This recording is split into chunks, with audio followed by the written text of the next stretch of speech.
Corazón entre fronteras. 4 países y un sueño que se niega a morir. Episodio 1. Cuando mi país dejó de parecerme un hogar. Hoy conoceremos la historia de Janet Sánchez, aunque muchas personas la conocen como Pequita. Una mujer que ha cruzado 4 países persiguiendo un sueño que, a pesar del miedo, la soledad y los comienzos difíciles, se ha negado a morir. Hay personas que hacen las maletas el día en que compran un boleto. Otras comienzan a emigrar mucho antes. Comienzan a marcharse el día en que descubren que el lugar donde nacieron ya no es el lugar donde pueden hacer crecer sus sueños. Mi nombre es Janet, aunque desde hace muchos años casi todos me conocen como Pequita.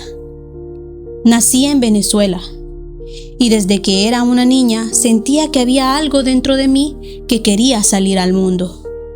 Soñaba con viajar, con conocer otros lugares, con explorar, con subirme a un escenario. Quería cantar, bailar, ser artista, ser reconocida por algo que naciera de mí. Eran los sueños de una niña que todavía no conocía las dificultades de la vida. Pero aquel deseo nunca desapareció. Con los años, quizás mis sueños fueron cambiando de forma. Sin embargo, en el fondo seguía buscando lo mismo. Una oportunidad para expresarme, para crear y para construir una vida haciendo lo que realmente amara. Estudié comunicación social. En el año 2016 terminé la universidad y me convertí en licenciada. Después de tantos años estudiando, sentía que por fin podía comenzar a construir mi futuro. Y durante mucho tiempo así fue. Logré crear una pequeña empresa de producción audiovisual. Tenía mis cámaras, mi dron, mis proyectos y muchas ganas de crecer. Aquellos equipos no eran solamente herramientas de trabajo. Eran una parte de mí. Eran la prueba de que podía crear algo propio, de que mis ideas podían convertirse en profesión, de que tal vez la niña que soñaba con ser artista todavía podía encontrar su lugar, aunque fuera detrás de una cámara. Durante muchos años conté con el apoyo económico de mi padre. Mis padres estaban separados y él vivía fuera de Venezuela por su trabajo. Gracias a Dios podía ayudarnos y darnos cierta estabilidad. Pero yo no quería depender de él para siempre. No porque no agradeciera todo lo que hacía por mí, sino porque necesitaba demostrarme que también podía salir adelante por mí misma. Quería trabajar, quería crecer, quería descubrir quién era Janet sin la protección de su familia. Yo quería hacer algo por mí, pero mientras mis sueños empezaban a crecer, mi país parecía hacerse cada vez más pequeño para ellos. Mi empresa duró solamente 8 meses. No fue porque me faltaran ganas, no fue porque no quisiera trabajar. La situación económica de Venezuela hacía muy difícil mantener cualquier proyecto. Para poder continuar, necesitaba cobrar en dólares. Pero en aquel momento trabajar de esa manera era complicado. Cada día resultaba más difícil sostener los gastos, conseguir clientes, cobrar lo necesario, avanzar. Era como construir algo sobre un suelo que no dejaba de moverse. Por mucho que lo intentara, siempre aparecía una nueva dificultad. No me faltaban estudios, no me faltaban ideas, tampoco me faltaban ganas, pero empecé a sentirme estancada. Podía quedarme en mi ciudad y ganar apenas lo necesario para sobrevivir, o podía mudarme a Caracas, donde quizás encontraría más oportunidades, pero también una vida llena de caos e incertidumbre. Ninguna de esas opciones se parecía al futuro que yo había imaginado. Y entonces llegaron las protestas.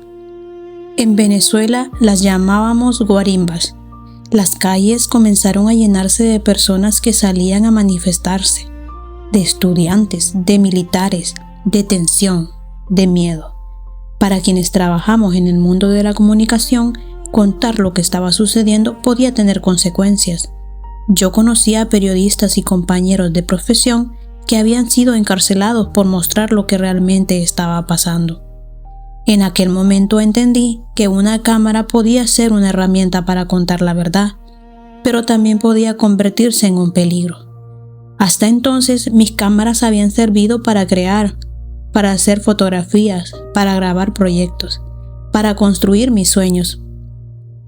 Nunca imaginé que un día también podrían obligarme a esconderme. Una tarde mi hermano y yo tomamos una decisión que en aquel momento parecía una pequeña locura. Decidimos elevar mi dron cerca de nuestra casa. No nos fuimos demasiado lejos, solo queríamos observar lo que estaba ocurriendo en nuestra zona. Desde el aire, el dron comenzó a captar imágenes y lo que vimos nos impactó. Militares persiguiendo personas, estudiantes siendo detenidos, manifestantes intentando escapar. Desde abajo, muchas de aquellas escenas podían perderse entre el ruido y la confusión, pero desde el cielo la cámara lo veía todo. Mi hermano y yo entendimos que aquellas imágenes no podían quedarse guardadas. Así que le envié el video a mi padre, que en ese momento se encontraba trabajando en Arabia Saudita. La idea era que él pudiera distribuirlo para que otras personas en diferentes lugares del mundo conocieran lo que estaba ocurriendo realmente. Yo no estaba pensando en convertirme en protagonista. No quería hacerme conocida, solo quería mostrar la verdad. Pero a veces mostrar la verdad también tiene un precio. Cerca de nuestra casa vivía un militar de la aviación. Él estaba en contra del gobierno. Poco después comenzó a circular por la ciudad el rumor de que un miembro de la aviación estaba difundiendo videos de las protestas. Pensaban que había sido él, pero los videos eran nuestros. Aquel vecino se acercó a nosotros y nos advirtió que estaban comenzando a buscarnos. Nos dijo que lo más prudente era abandonar la ciudad durante unas semanas. Esperar, dejar que la situación se calmara. Él también decidió marcharse. De repente, mi casa dejó de sentirse segura. Mi hermano y yo estábamos solos. Mi padre estaba en Arabia Saudita. Mi madre se encontraba en Estados Unidos.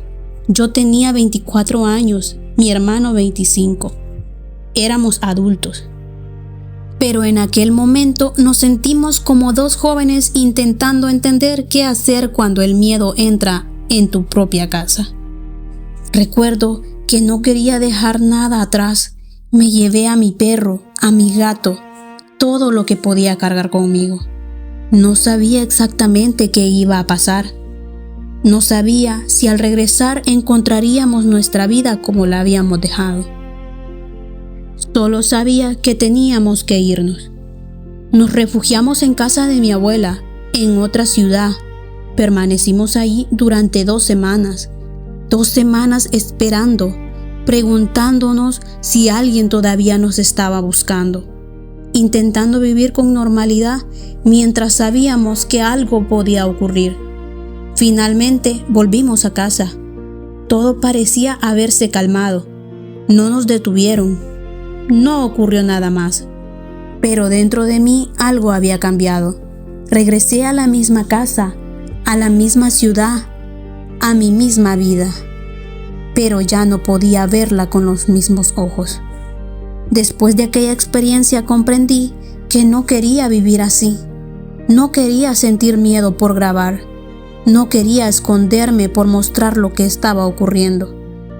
No quería construir un proyecto y verlo desaparecer porque mi país no me permitía sostenerlo. Y no quería pasar el resto de mi vida sintiendo que mis sueños estaban detenidos. Aquella no fue la única vez que tuve miedo. Antes de marcharme de Venezuela, viví 2 intentos de secuestro. En una ocasión pensé que querían robarme el automóvil. En otra, creí que me habían elegido porque pensaban que al tener una empresa yo tenía dinero. Era la época de los llamados secuestros express. Y cada experiencia fue dejando una marca dentro de mí, una alerta constante, una sensación de que en cualquier momento podía suceder algo. Poco a poco, mi país dejó de parecerme el lugar donde podía construir mi futuro. Yo seguía amando Venezuela. Ahí estaban mis recuerdos, mi familia, mi universidad, la empresa que había intentado levantar, mi perro, mi vida entera. Pero amar un lugar no siempre significa poder permanecer en él. A veces también significa aceptar que, para salvar una parte de ti, necesitas alejarte. En el año 2018 tomé una decisión. Me iba de Venezuela. No tenía todas las respuestas. No sabía exactamente cómo sería mi vida afuera. Pero una idea se repetía constantemente dentro de mí. Me quiero ir, me quiero ir, me quiero ir. Uno de mis hermanos vivía en México, así que hablé con mi padre y le pregunté si podía ayudarme a comprar el boleto.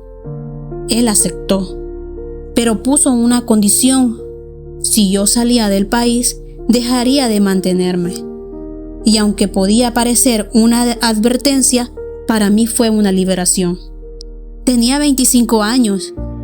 Ya no quería vivir dependiendo de mi padre. Quería valerme por mí misma. Quería trabajar, equivocarme, aprender, empezar de cero. Quería descubrir de qué era capaz cuando ya no tuviera a mi familia resolviéndome la vida. Yo quería hacer algo por mí. El 20 de agosto del 2018 llegó el día de marcharme. Mi vuelo salía desde Caracas. Yo vivía en Barquisimeto, a unas 5 horas de distancia. Aquel día estaba nerviosa, emocionada y también triste. Me despedí de mi madre, lloré, pero no quise decirle adiós. Le dije, nos vemos pronto. También me despedí de mi hermano y después tuve que despedirme de mi perro. Él era como un hijo para mí. Aquel año todavía no sabía que nunca volvería a vivir con él como antes. Tampoco sabía que tiempo después perderlo se convertiría en uno de los dolores más fuertes de mi vida. Ese día solamente sabía que tenía que abrazarlo y marcharme. Con las personas podía imaginar un reencuentro. Podía pensar que en algún momento viajarían o que volveríamos a vernos, pero con mi perro sentía una incertidumbre distinta. Él no sabía por qué yo lloraba, no sabía por qué él llevaba maletas. No sabía que mi vida estaba a punto de cambiar. Y yo no sabía cómo explicárselo. Finalmente subí al automóvil. Mi tío me llevaba hasta Caracas. También viajaban conmigo mi expareja y quien entonces era mi cuñada. Mi vuelo salía a las 5 de la tarde. Durante el trayecto yo miraba el reloj constantemente. Cada kilómetro me acercaba al aeropuerto. Cada kilómetro también me alejaba de todo lo que conocía. Pero de repente encontramos la autopista cerrada por las protestas. Habían bloqueado el camino. Los automóviles no podían pasar. Y por un momento pensé que no llegaría al aeropuerto. Después de haber tomado la decisión, después de despedirme, después de todo lo que había vivido, una carretera cerrada podía impedirme comenzar de nuevo. Sentí desesperación. Me bajé del automóvil y comencé a llorar. Al principio, aquellas lágrimas también eran una forma de convencer a las personas para que me dejaran pasar. Les dije que mi madre se encontraba al otro lado y que necesitaba verla. No les conté que me iba del país. En aquel ambiente, decir que te marchabas podía provocar rechazo. Podía llamarte antipatriota. Podían pensar que estabas abandonando Venezuela. Así que seguí llorando. Les pedía que me dejaran pasar. Decía que necesitaba llegar hasta mi madre. Y aunque aquella no era toda la verdad, la desesperación sí era real. Yo necesitaba cruzar. Necesitaba llegar al aeropuerto. Necesitaba sentir que después de tantos obstáculos, por fin podría comenzar algo nuevo. Las personas comenzaron a gritar, déjenla pasar, que necesita ver a su mamá. Y poco a poco el camino se abrió. Volví a subir al automóvil. Continuamos avanzando. Y mientras nos alejábamos de aquella protesta, sentí que ya nada podía detenerme. Aquel día no me importaba tener todas las respuestas. No sabía cuánto duraría mi viaje. No sabía qué trabajo encontraría. No sabía si México se convertiría en mi hogar. Tampoco imaginaba que después viviría en España y en Argentina. Solo sabía que necesitaba buscar mi propio mundo. Finalmente llegué al aeropuerto. Subí al avión, me senté y cuando el avión comenzó a despegar, miré por la ventana. Debajo de mí quedaba Venezuela, mi familia, mi perro, mi casa, la universidad donde había estudiado, la empresa que no había podido sostener y una versión de mí que hasta en aquel momento nunca había tenido que enfrentarse completamente sola a la vida. Venezuela no dejó de ser mi hogar, pero dejó de ser el único lugar donde podía imaginar mi futuro. A veces creemos que emigrar comienza el día en que cruzamos una frontera, pero hay viajes que empiezan mucho antes. Comienzan cuando dejamos de reconocernos en la vida que estamos viviendo. Cuando comprendemos que permanecer también puede significar renunciar. Cuando sentimos que para no abandonar nuestros sueños, tendremos que abandonar el lugar que conocemos. Yo no sabía qué me esperaba en México. No sabía si encontraría el éxito. No sabía si fracasaría. Solo sabía que, por primera vez, estaba haciendo algo completamente por mí misma. Y mientras Venezuela desaparecía poco a poco, detrás de las nubes, una idea viajaba conmigo. Ahora sí voy a descubrir quién puedo llegar a ser. En el próximo episodio de 4 países y un sueño que se niega a morir, Janet llegará a México y sentirá que por fin ha encontrado un lugar donde sus sueños pueden comenzar a hacerse realidad. La fotografía la acercará al mundo artístico que siempre había imaginado y el streaming le permitirá descubrir una nueva manera de conectar con las personas. Pero incluso cuando creemos haber encontrado nuestro lugar, hay ausencias que siguen viajando con nosotros. Porque a veces podemos estar exactamente donde queríamos estar y aún así comenzar a extrañar todo lo que dejamos atrás. Esto es Corazón entre Fronteras, porque las fronteras cambian, pero las historias permanecen. Soy Azalia y esto es Corazón entre Fronteras. Gracias por cruzar esta frontera con nosotros. Hasta el próximo episodio.